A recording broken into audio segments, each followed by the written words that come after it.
Hello, my name is Nikki and this is Georgia. Today I'll be investigating how food colouring is dispersed within different water temperatures. This satisfies stage 3. Outcome explains the effect of heat on the properties and behaviours of materials. So within a classroom, the explore phase would involve investigating various liquids and the way in which they interact with water. Following this, the explain phase would focus specifically on the effect of different temperatures. Through the investigation, we gained an understanding that liquids move faster in warm water as they disperse more rapidly in comparison to cooler water. Through our observations, we concluded that any liquid is able to disperse within water. Further to this, the elaborate phase involved conducting the experiment. We examined the effect that various temperatures of water are able to have on food colouring. Within this experiment, we ensured it was a fair test by having one independent variable, one dependent variable, and the remainder of the variables controlled. Our independent variable is the temperature of the water, this being room temperature, boiling, and cold. The dependent variable is the time taken for the food colour to completely disperse within each temperature of water. The remainder of the variables were controlled. So these are our materials that we'll be using to conduct our experiment. A measuring cup to ensure that the water placed in the glasses are of equal measurement. 3 clear glasses, our food colouring, our syringe to make sure the amount of food colouring placed in the water is of equal, our thermometer, our post notes, and our pen, and also our stopwatch.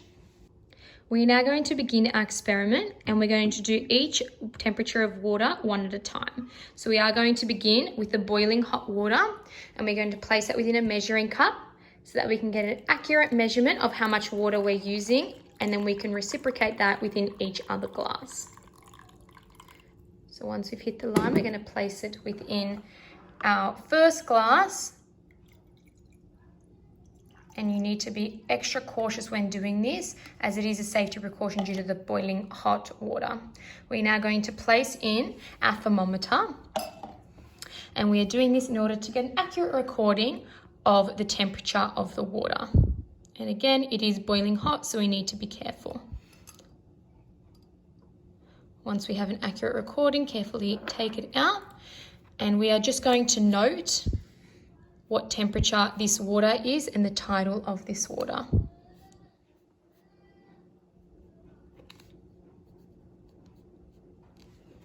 Perfect. So as we can see, it is boiling water and a temperature of 80 degrees was recorded. We are now going to use a syringe in order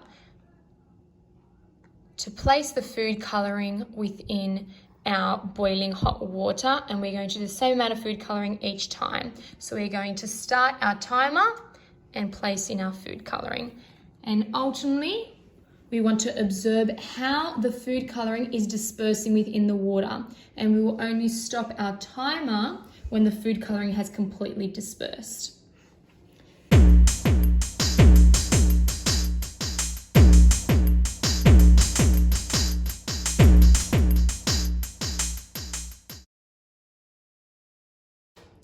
As you can see, it is now completely dispersed and it recorded a time of 2 minutes and 15 seconds. So we will now write this on our post-it note of boiling water.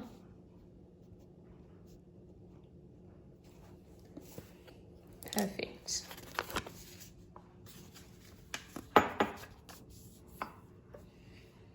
Now that we have recorded our boiling water, we are now going to proceed to room temperature.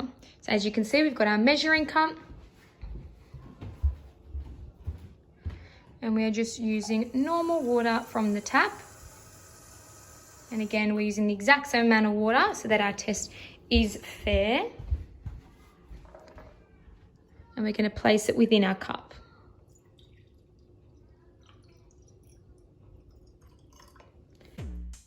We have chosen to speed up this part of the experiment as it is identical to the process of the boiling water.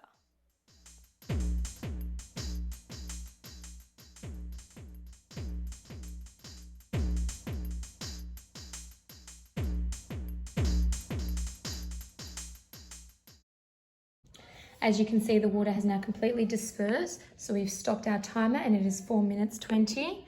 We are now going to record that time on our post-it note.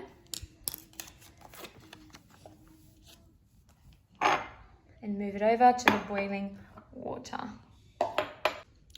Now that we have recorded the time taken for the food colouring to disperse in both boiling water and room temperature, we will proceed to our final temperature of water, which will be cold water. In order to do this, we are going to grab the cold water from the fridge. And again, we're going to place it within our measuring cup so that it is an equal amount of water as previous ones. We have chosen to speed up this part of the experiment as it is identical to the process of the boiling water.